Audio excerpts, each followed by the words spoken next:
మార్చి 2024 వరకు రాజేష్ కార్పొరేషన్ ద్వారా కల్తీ నెయ్యి సప్లై చేయబడింది. ఈ రాజేష్ కార్పొరేషన్ అనే వ్యక్తి కేవలం లడ్డూకు కావాల్సిన ముడి పదార్థాలు ఆలయానికి సప్లై చేసే వ్యక్తి. ఈ వ్యక్తిని బలవంతంగా ఒప్పించి అప్పటి వరకు డైరీలే నెయ్యి సప్లై చేయాలి అనే నిబంధనను కూడా మార్చి ట్రేడర్స్ కూడా సప్లై చేయొచ్చు అని ఆనాడు కమిషనర్గా ఉన్నటువంటి హరి జవహర్ లాల్ సంతకం పెట్టినటువంటి కాపీ ఇది. ఇప్పుడు ఇదే వ్యక్తి ఈ ప్రభుత్వంలో కూడా ఇంకొక కీలకమైన బాధ్యతలో ఉంటున్నాడు.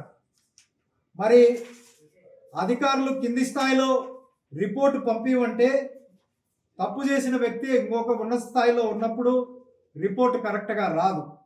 మరి దీంట్లో ఆనాడు జగన్మోహన్ రెడ్డి గారి క్యాబినెట్లో ఉన్నటువంటి ఒక క్యాబినెట్ మంత్రి, ఒక శాసనసభ్యుడు, ఈవో